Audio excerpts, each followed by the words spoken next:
일본 사람들이 문제 삼고 있는 신민연주 기사, 레드회 파 백잔 신라 위신민이라는 그 규절, 신민연 기사가 사실상 한일 간 또는 중국과의 관계에 있어서 미묘한데 우리 교과서에는 2013년 비상교육 외에는 그대로 어느 교과서도 이러한 391년 신민연 기사가 가지고 있는 이런 어떤 문제점에 대해서 우리 교과서가 적극적으로 지적을 하지 못하고 있어요.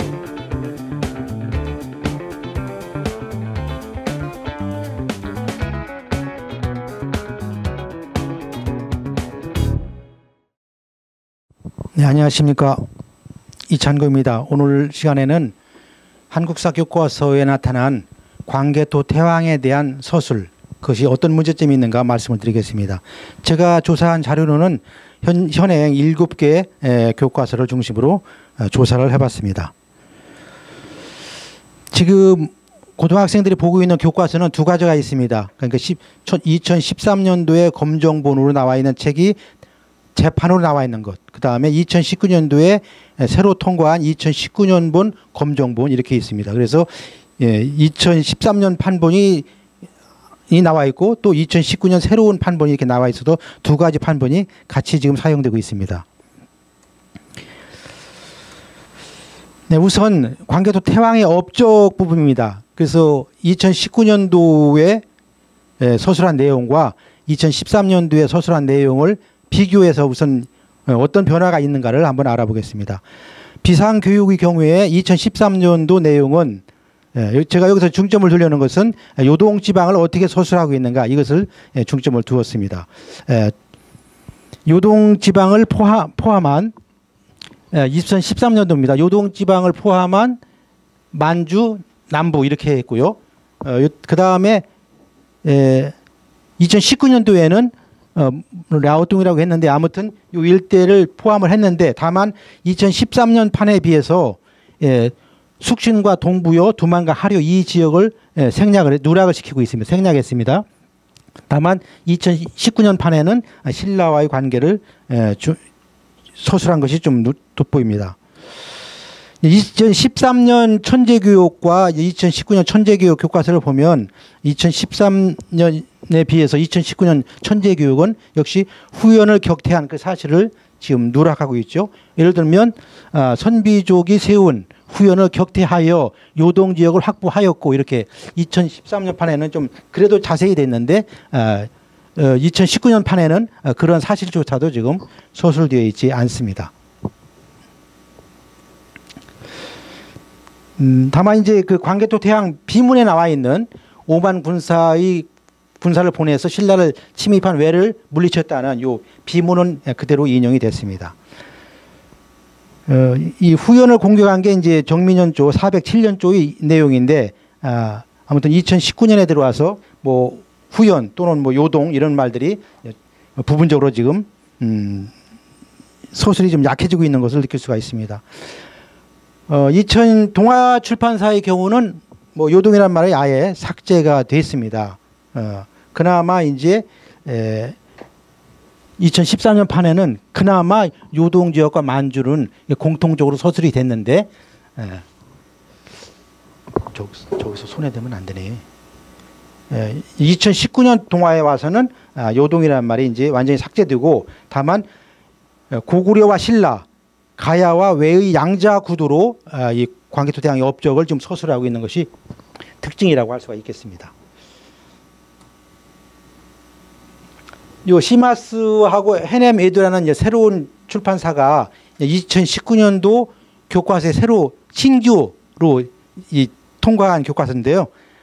이 두 교과서를 보면 다른 교과서는 2013년도에 있었지만 이 교과서는 2019년 판만 나와 있기 때문에 신규 교과서인데, 이 내용을 보면은 우리가 앞으로 우리 한국사 교과서가 어떻게 바뀔지 그 위험성이 아주 적나라하게 지금 표현된 것 같습니다.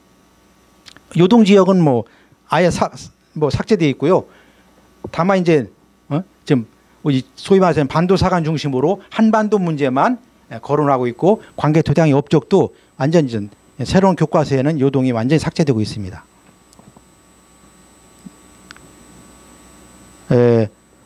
뭐 백제, 뭐 신라 이런 얘기만 하고 요동 얘기는 전혀 언급을 하지 않고 있습니다. 2019년 미래엔과 2019년 금성 판본을 보면 다행히 이 미래엔 교과서에는 요동이라는 지명이 그대로 유지가 되고 있습니다. 있고 2019년 금성판 교과서에도 요동이라는 말이 삭제돼. 물론 좀 만주를 크게 보면 또 요동도 포함다 할 수 있겠지만은 그러나 우리가 요동이라고 하는 말과 그 가지고 있는 그 어떤 지역적인 것이 있기 때문에 그냥 만주라는 말로 이렇게 했지만 또 요동과 앞에 교과서에서는 요동과 만주를 이렇게 분명히 구별했거든요. 근데 금성 출판사의 경우는 만주는 넣고 요동은 삭제를 했습니다. 이제 비에 대한 인식입니다. 이제 그것은 지금까지는 광개토대왕이 업적을 서술할 때 그분의 그 영토 확장을 어디까지 서술했느냐 그 문제인데 그것이 이제 그럼 그 비에 대해서는 어떻게 인식하고 있냐면은 비상교육의 경우에는 이 광개토 왕비에 있는 그 소위 말해서 태왕이라는 용어를 통해서 또 영락이라는 연호를 통해서 독자적인 어떤 고구려 나눔의 천하관을 설명하고 있는 것으로 이해를 했고요. 천재교육도 보면 천재교육의 경우에 한 가지 특이한 특징이 나타나고 있습니다. 고구려도 이러한 천하 중심관을 가지고 있는데 백제 신라도 독자적인 천하 중심관을 가지고 있다. 이렇게 이제 사족을 붙였더라고요. 물론 이제 우리가 광개토 태왕 또는 뭐 호태왕, 뭐 영락 태왕 이런 말들을 통해서 고구려가 가지고 있는 그런 어떤 천하 중심관을 이해는 할 수 있지만 반면에 이제 그것이 꼭 고구려만 있는 것은 아니다는 식으로 이렇게 좀 백제 신라까지도 있는 것으로 이렇게 소설하고 있습니다. 미래엔 교과서를 보면 광개토 태왕릉비에는 스스로를 하늘의 자손이라 여긴 고구려인의 인식과 고구려가 천하사방의 중심이라는 천하관이 반영되어 있다 이렇게 했고 뭐 금성출판 해남외도 같은 데는 뭐 이 태왕릉비에 대한 소설조차도 하지 않고 있습니다. 지도로 볼 때의 그 영역은 앞에서 임창규 선생님도 말씀하셨지만 요동까지는 보여주고 있지만 뭐 요서에 대해서는 전혀 언급이 없고요. 다만 그 정복 광개토 태왕 때의 그 정복 영역을 말해주는 데 있어서 뭐 해내매두 같은 새로 나온 교과서에는 이런 뭐 숙신을 아예 빼고 있죠. 그나마 비상교육의 경우는 동부여, 숙신, 부여, 거란, 후연까지 이렇게 서술을 하고 있지만 해내매두의 경우에는 숙신을 삭제하고 있습니다. 뭐 미래한 교과서도 최근에 나온 책들은 2019년 판에는 숙신이라는 말이 없고 또 금성출판사의 경우는 뭐 숙신 그 다음에 후연까지도 삭제를 하고 있습니다. 그래서 영역이 이제 점점 광개토 태왕의 그 영토 확장의 그 시도가 점점 줄어든다는 것을 알 수가 있을 것 같습니다. 그 다음에 광개토 태왕 릉비에 대한 소개, 사진으로는 어떻게 소개하고 있는가? 예를 들어 시마스라는 출판사는 릉비 집안 고구려비와 광개토 태왕 릉비를 같이 소개해주고 있고요. 비상교육은 이렇게 비각이 있는 현재의 광개토 태왕 릉비까지 소개해주고 있습니다. 비문을 이제 구체적으로 인용한 것을 내용을 말씀드리겠습니다. 비문의 내용을 어떻게 소개하고 있는가? 비상교육의 경우는 독자적인 천하관이라는 이름 아래 비문에 있는 내용 그대로를 번역해서 실어주고 있습니다. 비상교육의 경우는 그래도 우리 비문 내용을 좀 많이 소개를 해주고 있습니다. 또 미래엔 교과서도 주무왕은 천재의 아들이고 어머니는 하백의 따님이었다. 그 다음에 18세의 왕위에 올라 칭호를 영락 대왕이라고 하였다. 이렇게 해서 교과서로서 그 비문을 그래도 좀 나름대로는 소개를 해주고 있습니다. 다른 출판사의 경우는 아주 줄여서 소개를 하고 있습니다. 금성출판사의 경우는 뭐 은택과 혜택이 하늘을 미치고 이규절하고 또 시마스의 경우는 맨 마지막 부분을 넣고 있습니다. 부유한 자라도 함부로 무덤을 지키는 사람을 사지 말고 이를 어긴 자가 있으면 판 사람에게는 형벌을 가하고 산 사람은 강제로 무덤을 지키게 했다. 그 마지막 부분을 서술하고 있습니다. 그다음에 이제 광개토 태양과 관련해서 이제 우리가 많이 거론되는 것이 호우죠. 호우명. 호우에 대해서 소개는 이제 이 미래엔의 경우에는 그릇 바닥에 을묘년 국강상 광개토지 호태양 호우십이라는 문구가 새겨 있다. 그다음에 이것은 5세기 신라와 고구려의 관계를 보여주는 것이다 해서 호우에 대해서는 좀 자세히 설명을 해주고 있습니다. 그다음에 이제 광개토 태양과 관련해서 모두의 묘지는 동아출판에서 소개를 해주고 있고요. 비상교육에서도 소개를 해주고 있습니다. 그래서 하백의 손자이며 1월의 아들인 추모성왕이 북부에서 낮았으며 이런 규절을 그대로 소개를 해주고 있습니다. 결론을 말씀드리겠습니다. 이제 2019년판 새로운 한국사 교과서들에는 그 영토 확장의 영역이 점점 요선은 아니지만 요동에서 점점 한반도 내로 축소되고 있다는 것을 알 수가 있고요. 특히 이제 407년 후연 정벌은 요동이 고조선 고토협이라는 의미에서 상당히 중요하지만 사실상 뭐 이 후연도 이제 점점 업적에서 사라지고 있습니다. 단재 선생은 고구려의 그 영토를 요동에서 더 깊숙이 요서, 즉 오늘날의 그 산해관 일대까지도 이렇게 고구려의 영역이라고 밝혔지만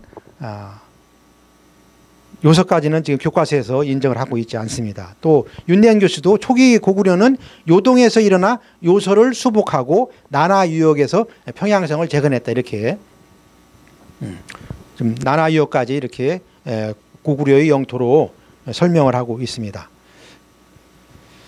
그 다음에 이제 광개토 태양 이 능비에 대해서 특별히 이제 우리가 지적할 것은 일본 사람들이 문제 삼고 있는 신민연주 기사, 그 레드회 파 백잔 신라 위신민이라는 그 규절, 이 신민연 기사가 사실상 한일 간 또는 중국과의 관계에 있어서 미묘한데 우리 교과서에는 2013년 비상교육 외에는 그대로 어느 교과서도 이러한 이 391년 신민연 기사가 가지고 있는 이런 어떤 문제점에 대해서 우리 교과서가 적극적으로 지적을 하지 못하고 있어요. 이것이 바로 이제 그 유명한 임나 일보무소를 주장하는 일본은 이것을 왜곡해서 주장을 하고 있는데 우리 교과서가 이에 대한 적극적으로 대응을 해줘야 되는데 전혀 이런 거에 대한 표현이 서술이 전혀 되어 있지 않습니다. 아주 이것이 상당히 아쉬운 그런 것 같습니다. 특히 이제 그 고구려를 중심으로 했을 때 우리 역사 서술할 때 동북 공정에 대응해서 뭔가 좀 우리 학생들한테 새로운 인식을 심어줘야 되는데 다만 이제 그 뭐 사만이라는 표현 또는 뭐 영락이라는 독자 연어를 사용했다는 거 요 정도만 서술해 주는 것으로 만족하고 고구려 중심 또 광개토 대왕이 했던 그 중국과의 차별성 그러니까 중국이 동북 국정을 통해서 노리는 그들의 그 동북아 역사 전쟁 그 소용들에 의해서 우리가 독자적으로 어떻게 행동해야 될 것인가에 대한 그 대응 방안 이런 것이 전혀 마련되지 않고 있다 이런 것이죠. 그것이 아무튼 뭐 일본이 그 임나 일본무서를 공격할 수 있는 우리가 새로운 그 근거를 비문을 해석을 통해서 적극적으로 우리가 본문에는 실어주지 못하더라도 그 교과서의 그 자료 팁에 지금 보충을 해주면 좋을 텐데 그런 거에 대한 서술이 전혀 이루어지지 있지 않다. 이것이 좀 아쉬움이라고 할 수가 있겠습니다. 그럼에도 불구하고 괴소 중국은 고구려를 독립국가가 아닌 지방정권으로 지금 해석하고 있고 심지어 광개토 태왕을 만주족 출신이라고까지 이렇게 좀 억지를 부리고 있는 이런 실태입니다. 요동요서가 왜 중요한가만 제가 한 가지 좀 자료를 말씀드리면 이 1990년대에 이게 중국에서 발견된 겁니다. 요서 대능하 유역의 그 의연 아까도 의주 말씀하셨는데 그 의연 조양에서 가까운 쪽이거든요. 그 의연에서 고구려 금동 불상이 발견됐거든요. 이거 경철학 교수가 논문을 썼는데 찾아보니까 아직 우리 국내에 이 그 금동 불상에 대한 사진이 소개가 안 된 것 같더라고요. 다만 이 비슷한 모양이 뭐냐 의령에서 나온 479년에 이 만든 의령에서 나온 금동 불상과 비슷하다고 그래요. 다만 이것은 16.3cm인데 이것은 18cm라고 하는 거 보니까 이 모양과 비슷한 것이 의연에서 나왔는데 거기에 대고구려국이라고 하는 이렇게 우리 국명을 큰 대자를 넣어서 대고구려국 감산사에서 각연 사도가 기후년 3월 3일에 경조했다. 아마 3월 3일 우리가 이제 음력 3월 3일이 이제 삼진날로 알고 있는데 아무튼 그때도 이 날을 소중히 한 것 같죠. 근데 문제는 이 기후년이 언제냐? 지금 통일되지는 않았지만 어떤 학자에 의하면은 저게 469년 기후년이 아니겠느냐. 그럼 469년으로 보면 뭐 경철학 교수 같은 분은 뭐 500년대로 이렇게 넘겨보고 있는데 아마 469년 기후년이라 하면은 그건 장수한 57년에 해당되는 것이고 그때 그 당시에 이 불상을 주조할 당시에 그 사람들의 의식 구조 그러니까 대고구려국이라 하는 그런 어떤 자신감의 표현, 뭐 천하 중심국이라는 그런 표현들이 이 한규전에 나타난 게 아닌가 이런 의미에서 봤을 때 틀림없이 요소 대능하 유역 이 일대도 고구려의 활동 영역이었다 우리가 그렇게 이해를 하면 될 것 같습니다. 아무튼 교과서에는 그럼에도 불구하고 현행 교과서는 요동으로 한정하고 그나마 요동도 이제 애써서 이제 한반도 영역으로 점점 광개토 대항의 업적도 축소하는 그런 상황 참으로 안타깝습니다. 뭐 요소 요동이 왜 중요하냐 이것은 뭐 우리가 비파형 동검의 출토 지역만 보더라도 그건 우리가 얼마든지 설명할 수가 있고요. 그다음 이 비파형 동검을 통해서 요동 요소가 이러한 분포도로 봤을 때 상당히 중요했다는 건 뭐 우리가 다 인정하는 건데 그럼 고구려는 결국 뭐냐면 고구려가 고토를 회복했다고 했을 때 이 고구려의 그 대상 지역은 역시 고조선이 영역이었던 요소 요동을 회복하는 것이 고구려인들이 생각했던 그런 고토 회복 소위 말하는 다물 정신이 아니었겠나 이렇게 생각해 볼 수가 있겠습니다. 지금까지 광개토 태양을 중심으로 한국사 교과서의 문제점들을 말씀드렸습니다. 감사합니다.